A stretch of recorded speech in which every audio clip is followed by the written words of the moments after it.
Are you a stressed and busy mom who desperately wants to spend less on groceries, but you just don't have the time to meal plan? Well, guess what? We got you covered. So, we are going to show you a full week of meals from your local Walmart for under $100, and it's going to feed a family of four. And the kicker? There is no kicker. There's no crazy couponing. There's no wild, crazy deals that not everyone can do. This is going to be just simple and quick meals that you can make at home, actual homemade meals without using super processed, the crazy expensive frozen meals. This is real food. So stick around.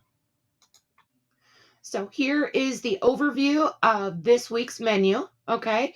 And in case you're new here, my name is Jen and I run Lodo Family. And every single week on Saturday, we put out a complete meal plan that you can use to feed your family.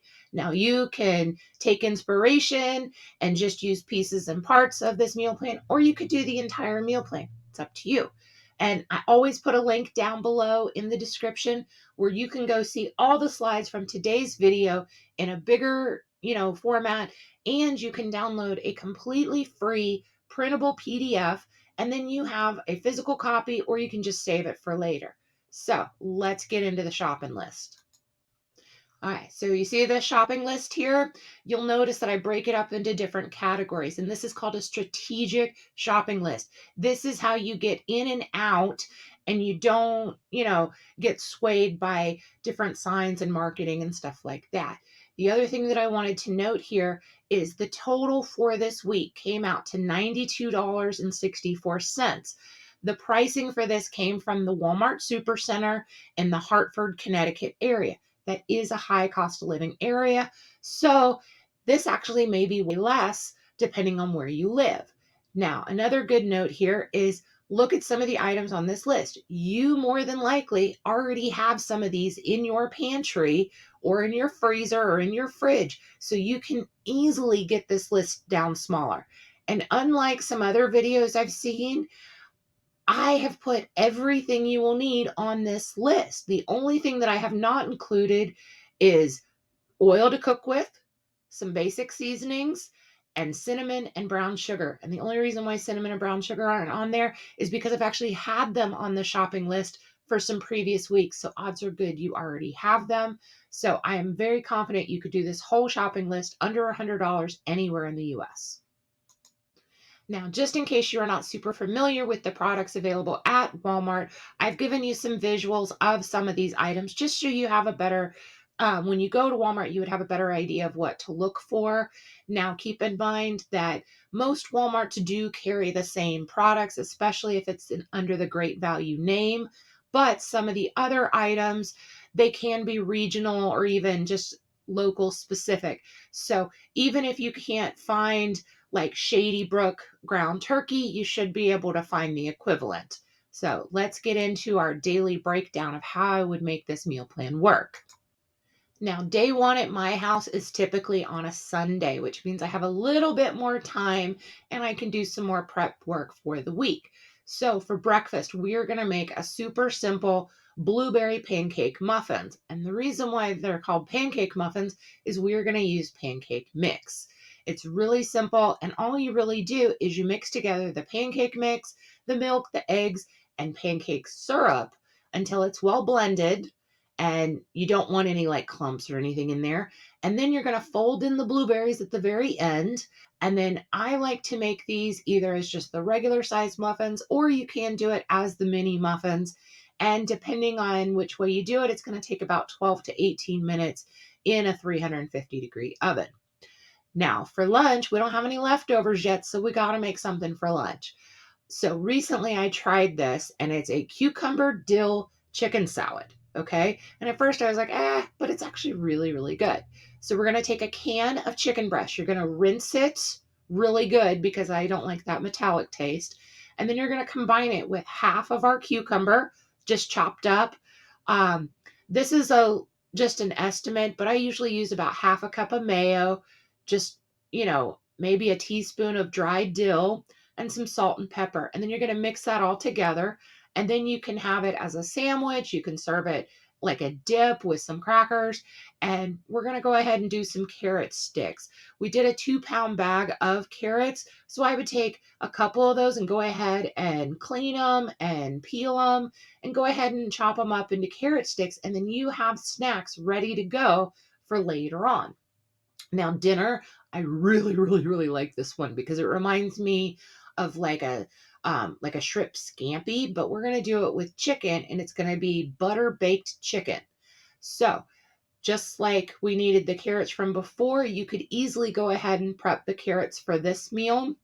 So, how we're going to do this is we're going to start by peeling our carrots. We're going to cut them. I like to do about a 1/4 inch round. You can do them on an angle so they're a nice shape. And then I drizzle them with a little oil and whatever favorite seasonings. You can use that dried dill again. And then we're going to put them on a greased baking sheet and let them cook um, for pretty much while we're getting the rest of the stuff done. Total, it takes about 30 minutes, and I'm going to do a 375 degree oven. So, depending on the size of your chicken, you may want to butterfly them or cut them long ways halfway through. So, for every breast, you'll basically have 2 smaller breasts. This is going to help reduce the cooking time. And I go ahead and sprinkle both sides of the chicken breast with little salt and pepper and whatever seasonings I want.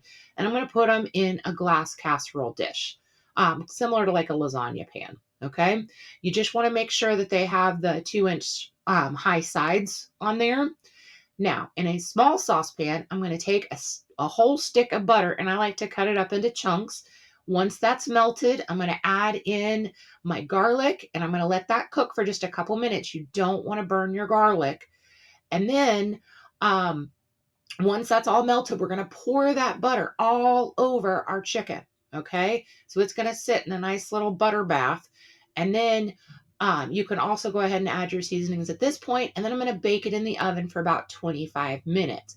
Now, I said the carrots took about 35 minutes. So if you got everything done in 10 minutes, both of these should be ready at about the same time. Now, while that is in the oven, I'm going to go ahead and boil the water for my pasta, cook it till it's tender, and then drain it, and then set it aside. And then once the chicken is done, and you can use a meat thermometer, you can cut the chicken in half just to see if it's, all the pink is gone. Then what we're going to do is we're going to pull the chicken out, okay? And I just give it a little shake so all the butter comes off. And then I take that cooked pasta and I put it into my casserole dish and I just stir it up so all that wonderful butter sauce gets on my pasta. And then when it's time to plate it up, I just put a good portion of the pasta. I like to shingle my chicken where you cut it on the side and then fan it out, but that's totally up to you. And then we're going to serve it with the side of carrots. Super easy. And oh my God, is it so yummy.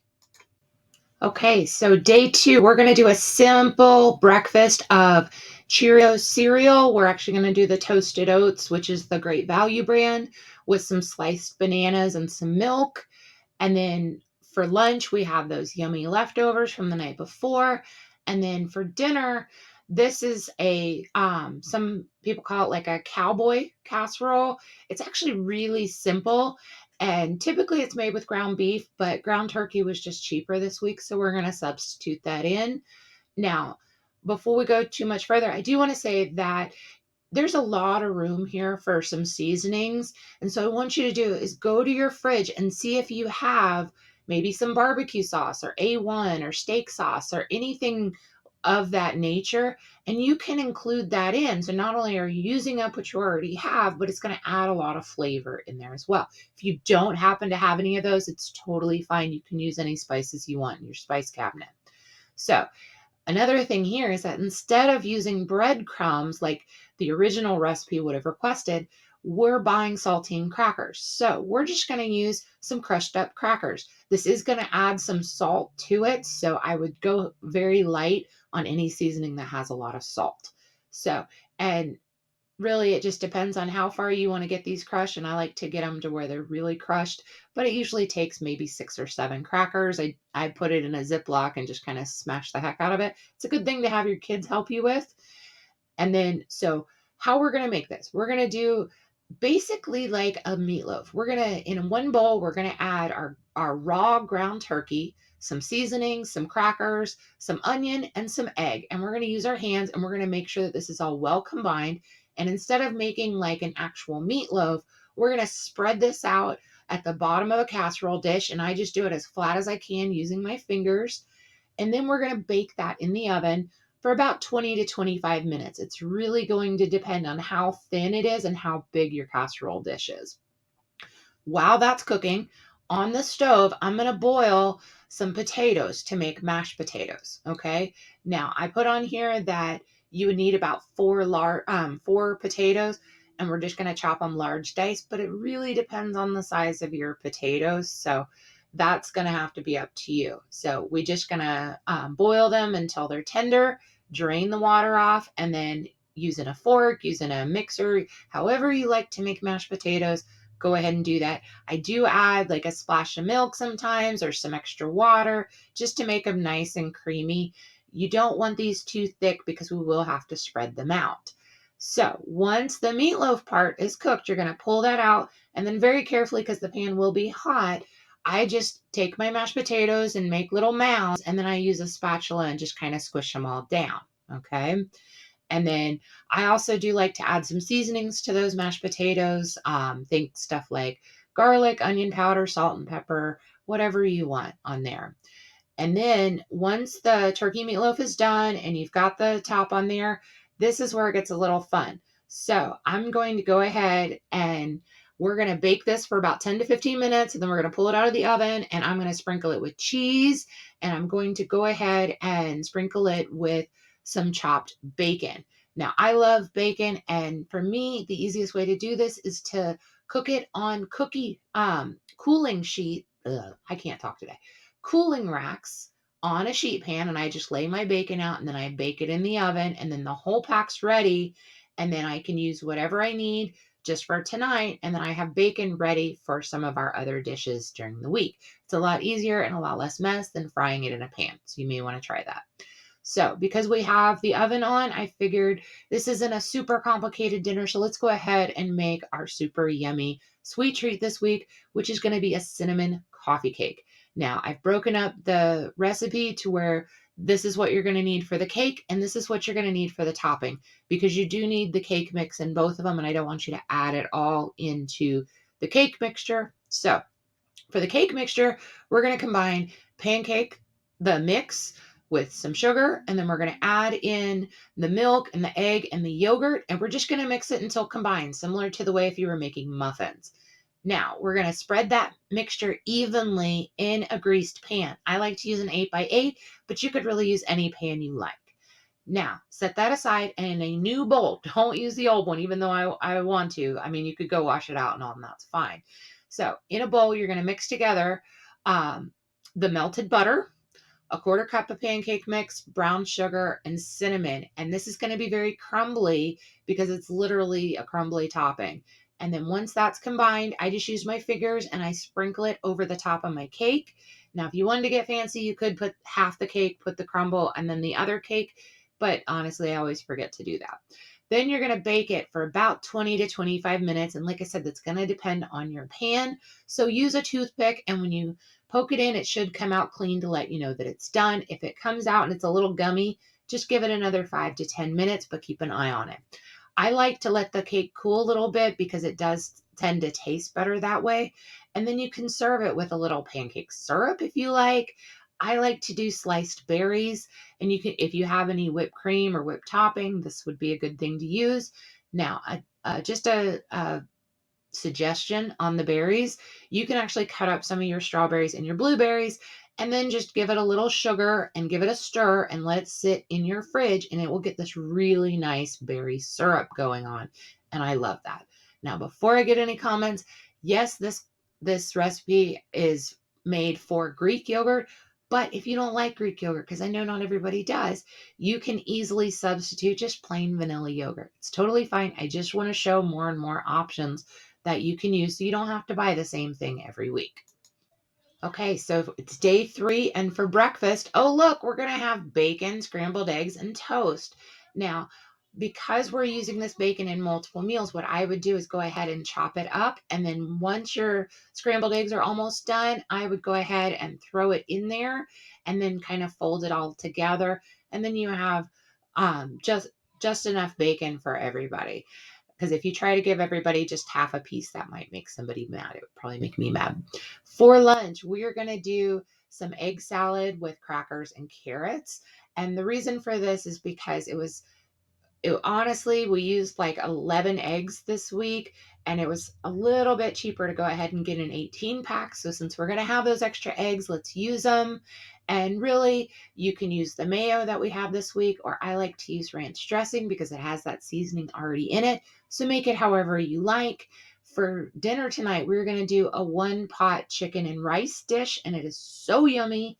So now for this one, I've seen it multiple ways where you keep the chicken whole or you can cut it up into small bite-sized pieces. I like that method because it does tend to go quicker, but you can do either way you like. I'm going to go ahead and cut these up, and then I'm going to saute them in oil until the chicken is fully cooked and it's no longer pink.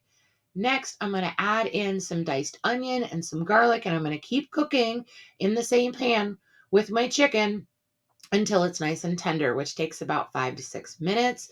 After that, I'm going to add in shredded carrots, a diced Roma tomato, and a good handful of fresh spinach.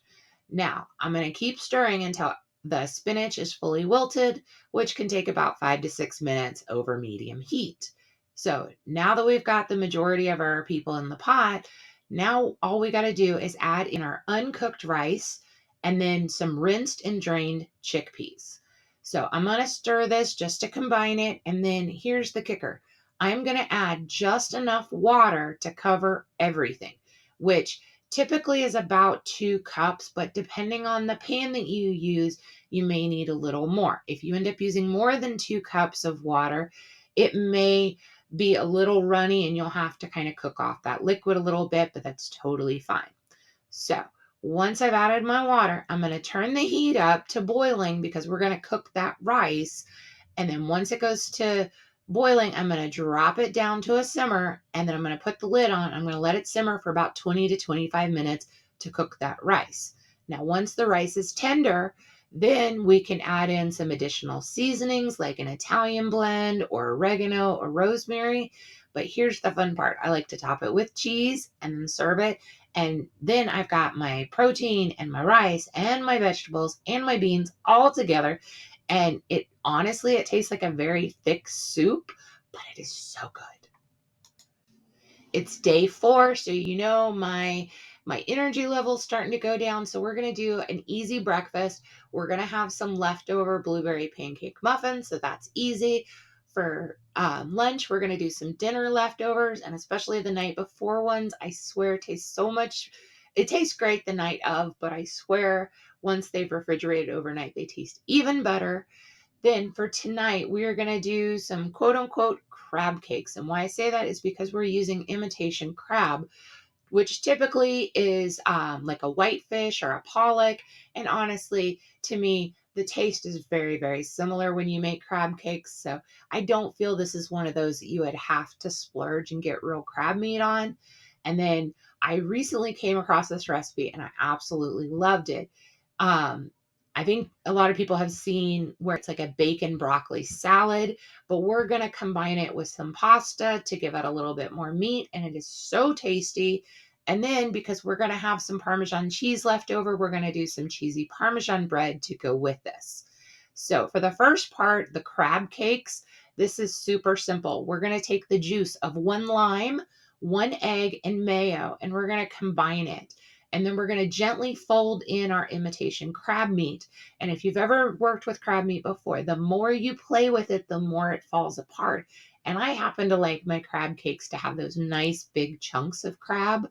If you don't necessarily mind, then go ahead and be nuts with it and it'll kind of shred apart.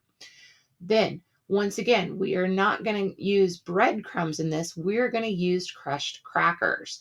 So it does have, the saltines are a little salty. So make sure when you're adding any extra flavorings to this that you go very light on the salt. And then, so once we add our crushed crackers, we're going to get about 4 to 6 crab cakes out of this. And it just depends. I like to make them a little bit smaller because I feel like they cook more evenly. And your crab meat is actually already cooked. So really we're just getting that nice golden crunchy brown on it. And then I just put some oil or butter in my pan, and then I cook the patties, usually about 5 to 6 minutes on each side.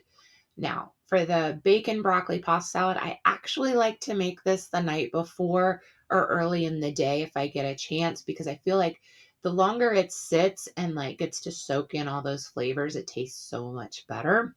So we're going to start by boiling our pasta until it's tender. And then what I like to do is I drain the pasta, and then I immediately take that pasta and I put it in a big bowl full of ice and water, because this stops the cooking completely and it keeps your pasta from getting super mushy. So this just cools it down super quick. Now, for the broccoli, I've got a whole head of broccoli in here. So, of course, depending on how big the one you get is, you're going to have a different amount. Now, I know some people, broccoli does not agree with them when it's raw. So, if you were one of those people, I would go ahead and chop off all the broccoli and go ahead and throw it in the water with your pasta. This will let it boil and fully cook, and it's not going to get hurt by getting drained and then put into an ice pack. It's actually going to make the broccoli bright, bright, bright green. So either way, you can use the raw or the cooked. So once we have our broccoli and our pasta ready, now we are going to mix in Italian dressing. And it is on the list, and it was a little tiny 8-ounce bottle. And if you already have like a vinaigrette at home, go ahead and use that. Don't go out and buy just for that. And then, so I mix it all together, and then I put it in the refrigerator. Now, you can go ahead and top it with bacon, but I actually like to kind of add it at the end, but that's totally up to you. And like I said, it does taste better the longer it sits. Now, I know some people also like to add cheese to this salad, and that's totally fine, but I would wait to add it until you're serving it. And then for the cheesy Parmesan bread, it's super simple. I just take my, the one thing we are going to be using part of like a loaf of French or Italian bread. So I just cut off like 4 or 5 slices, butter it. I'm going to use a little bit of that Parmesan cheese that we have left. And then we don't actually have the oven on this night, so I would just throw them in the toaster oven. So that way they get a little bit golden brown and melty, and it's so yummy. So today is day 5, and if you remember, we had the French bread or the Italian bread that we used for garlic bread last night. Well, today we're going to use the rest of that loaf, and we're going to make a simple French toast with berries and syrup. Now, the way I typically like to do this is I slice my slices about 1/4 of an inch thick, and then I really like to start small on this. And so what I do is I do about 3 eggs, half a cup of milk, and a teaspoon of cinnamon. If you have vanilla, that would be fine. And then I soak up the bread, I soak up the egg mixture with the bread, and then I just fry it in a pan until it's golden brown.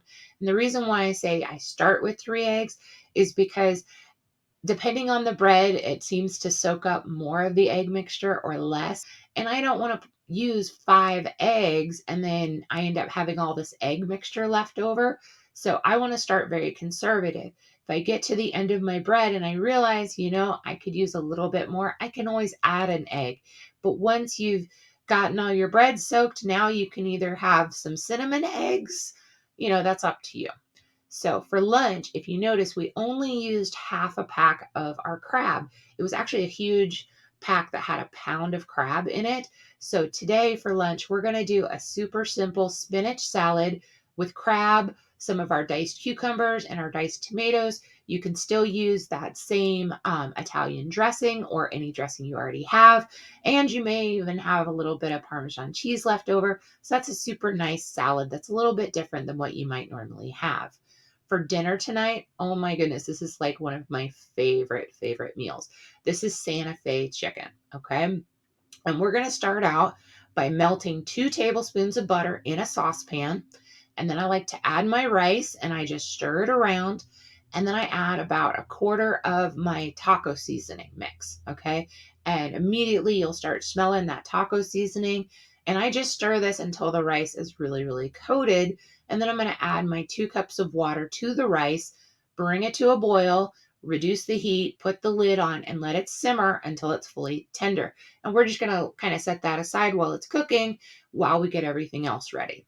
So for the chicken, once again, you can cut it up into like long halfway slices, or you can even cut it into like bite-sized chunks. That's totally up to you. My kids are still small, so I like to do the bite-sized chunks. And then I season the chicken with salt, pepper, and the rest of my taco seasoning. So it's every little morsel is going to have some taco seasoning on it. And then you just cook that in a pan with a little oil until it's fully cooked and it's no longer pink. And then here's the kicker. I'm going to take that chicken and I'm going to put it like in a little plastic bowl just on the side while I cook the rest of our items.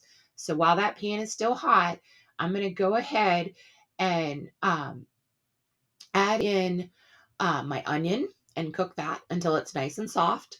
And then we're going to add in our diced Roma tomatoes, the black beans that's rinsed and drained of all the bean juice.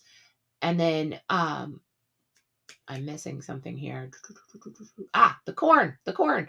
Um, the corn, I just like to drain it. You don't really have to rinse it because it doesn't come with any seasonings on it. And so we're going to stir together the onion, the tomato, the black bean, and the corn. And then once all that is like pretty much you're just bringing it up to temperature. I just want to get it all hot. Then I'm going to add my chicken back to the pan. And then oh, here's where it gets good. We sprinkle the top with our shredded cheddar cheese, and then I put the lid back on just so that way it melts all evenly. And then I like to do it kind of like a rice bowl. So I put my rice at the bottom, and then I put the chicken and all those yummy vegetables on top. Now, if you wanted to, you could add some more things here. You can do like green chilies. We do the pickled jalapenos on top. It's really good with some avocado if you have it. Even like a dollop of sour cream. Really, there's so much you can do with this, and it is, oh my God, fantastic. Okay, it is day 6, which is typically a Friday at my house. And I don't know about you, but Fridays are like the end of a crazy week, and I'm just always tired. Seriously, always tired. So for breakfast, we're going to do super simple. We're going to do some Greek yogurt with some berries and some toast. And then for leftovers, for lunch, we're going to do leftovers. And once again, that Santa Fe chicken is so good. But I will tell you, if you're going to have this for lunch the next day, keep your taco rice in one bowl and your chicken in another, because for some reason, when you mix it together and put it in the same container and then eat it the next day, sometimes the rice gets crunchy. So I like to keep them separated. But for dinner, we're going to do the super easy loaded potato soup, and it's going to have all that bacon, cheesy goodness. So this is super simple in a large pot. I actually do this in like my big soup pot. Okay. I'm going to start, if my bacon isn't already cooked, I'm going to start by chopping my bacon and cooking it with my onions. If the bacon's already cooked, I just start with my onions. And once those are cooked, then I add my bacon to it. Then I add my garlic to the pan and just let it cook for a couple minutes. And then we're going to take our potatoes, and it takes about 4 to 6 potatoes, which we should have plenty this week. And I like to do a bite-sized chop on there. So I'm going to add those to the pan. I'm going to go ahead and add my favorite seasonings at this point. I usually go with like a good garlic and herb blend, but whatever you want to do. And now we're going to add our can of chicken broth and about 2 to 3 cups of water. I usually gauge this based on the pan that I'm cooking in. And then I'm going to let this boil and then simmer for about 30 minutes because I want those potatoes just falling apart. And then once they're at that point, I just use a slotted spoon and I pull out like a good amount of the potatoes. And then using that spoon, I just smash them. And then we're going to add those smashed potatoes back to the soup because this is going to thicken it up. Now, if you like a really, really thick, almost like a potato chowder, you're going to want to really smash a whole bunch of it. But I actually like my potato soup kind of chunky. I like those chunks of potatoes. So you'll have to determine what texture that you want. Now, here's where it gets super creamy. So we're going to add in half a cup of the sour cream. And this is actually going to thicken the soup, and it's going to give it that super creamy flavor.